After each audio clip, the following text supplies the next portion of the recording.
허락하신 하나님의 말씀은 사도행전 12장 1절로 12절까지의 말씀입니다.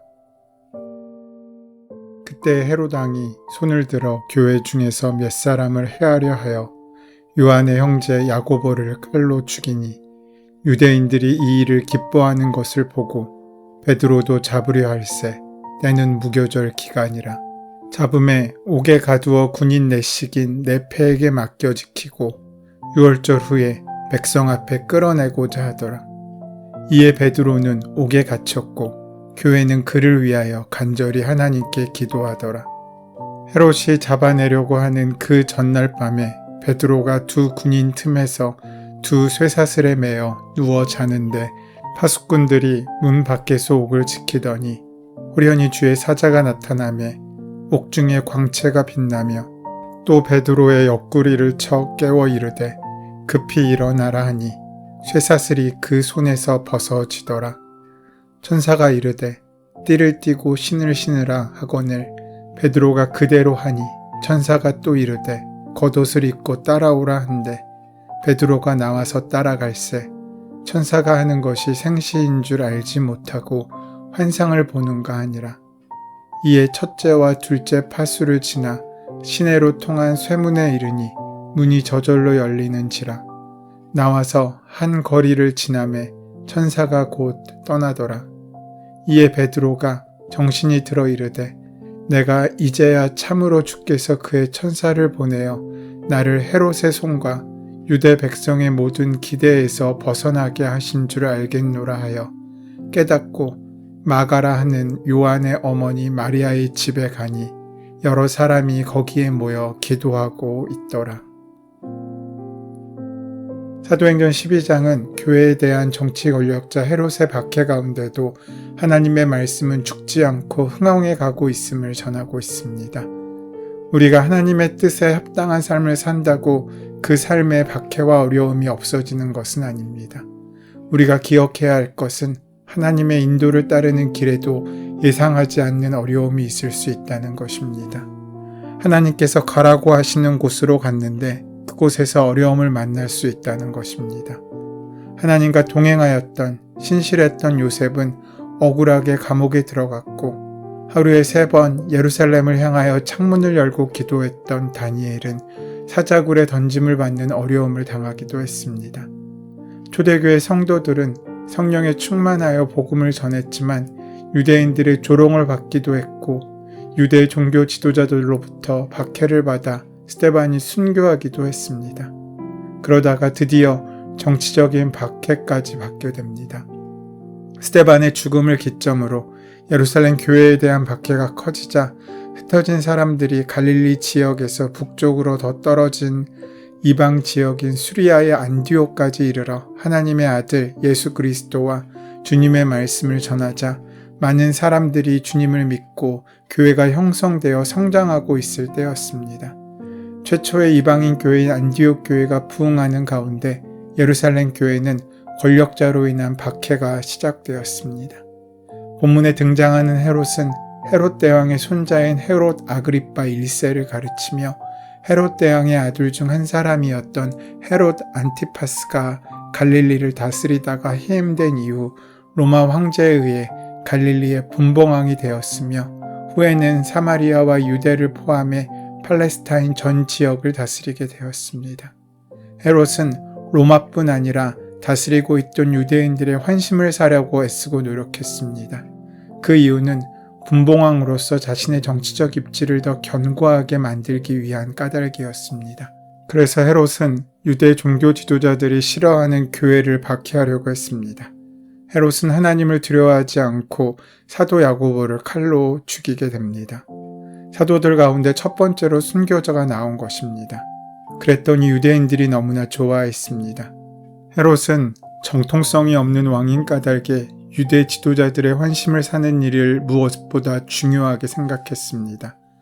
칼로 죽었다는 것을 볼 때 과거 세례자 요한에 대한 처형처럼 참수형을 했을 것으로 추정됩니다. 야고보를 처형하자 유대인들이 기뻐하는 것을 보고 헤롯은 사도 베드로까지 처형하고자 붙잡았습니다.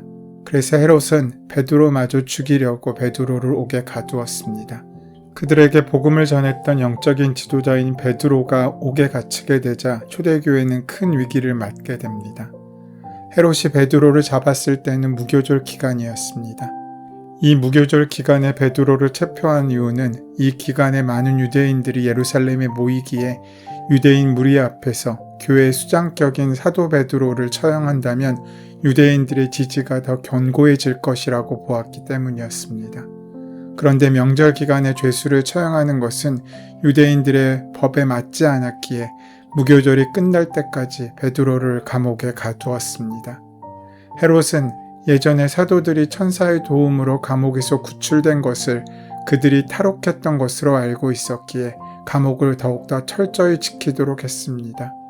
무교절이 끝날 때까지 베드로를 철저히 붙잡아 감시하려고 군인과 간수로 조직된 4인이 일조를 이뤄 두 사람은 감옥 안에서 베드로의 좌우편에서 각각 베드로와 쇠사슬로 연결하여 누워 함께 잠을 잤습니다. 그래서 무교절이 끝나자마자 베드로를 처형하려고 했던 것입니다. 이러한 계획을 하나님께서 모르실 리가 없으셨습니다. 한편으로 사도 베드로가 옥에 갇히자 교회는 사도 야고보의 죽음에 연이어 베드로가 죽임을 당할 것을 두려워했을 것입니다. 무교절 기간에는 즉각적인 처형이 이루어지지 않았기에 교회는 사도 베드로를 위해 간절히 기도하였습니다. 이때 교회가 할 수 있는 일은 오직 하나님께 기도하는 일밖에 없었습니다.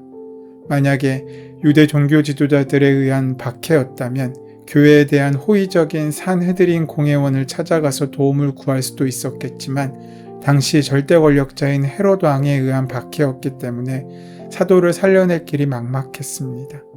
교회가 얼마나 간절히 기도했는지 일부의 교인들은 밤에 잠도 자지 않고 기도했습니다.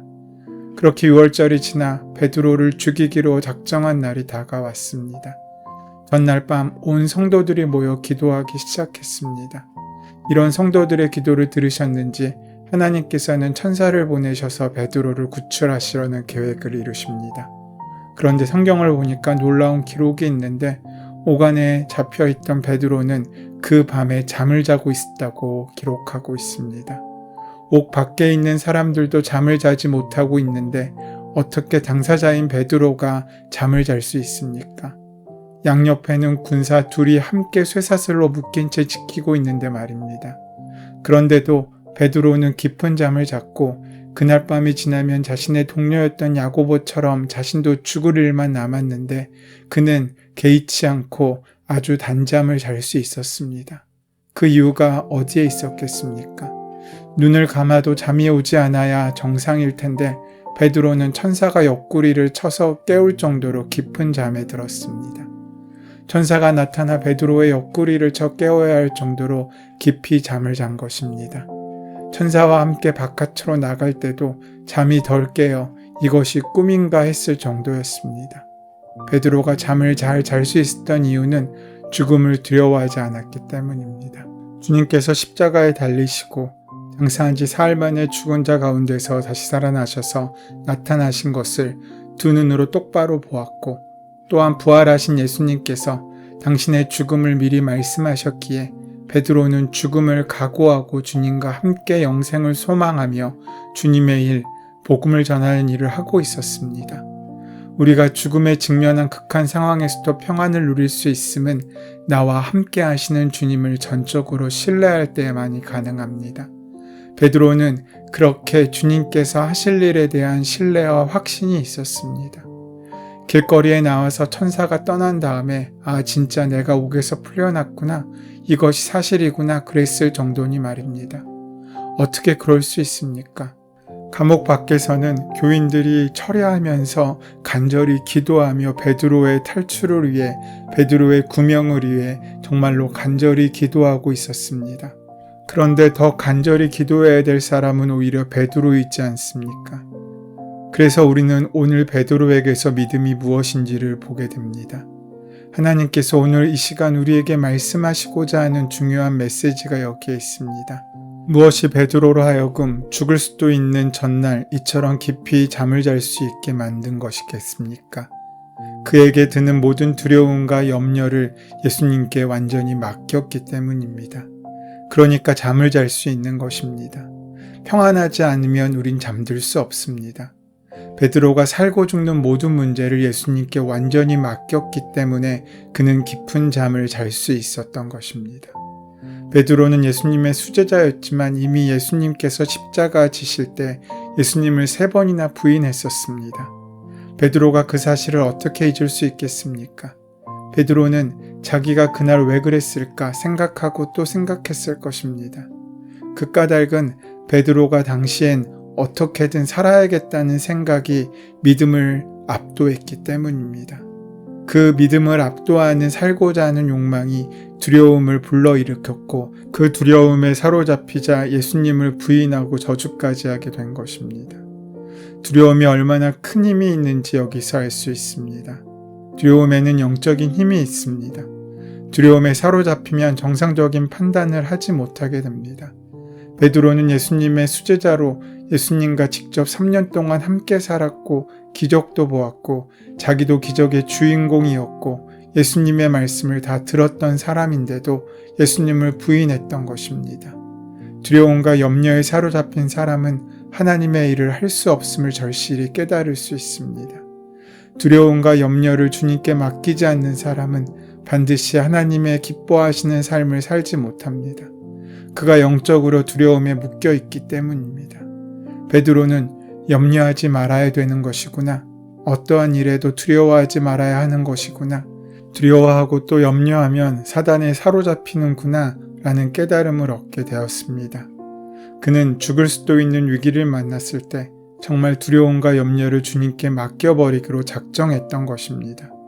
베드로는 도무지 그 앞길을 예측하기 어려운 이 순간 자신의 삶과 판단 전부를 하나님께 온전히 맡겼습니다. 그리고 베드로가 붙잡은 것은 오직 하나였습니다. 죽느냐 사느냐 그것은 베드로에게 더 이상 문제가 아니었습니다. 그것은 이미 주님께 완전히 맡겼습니다.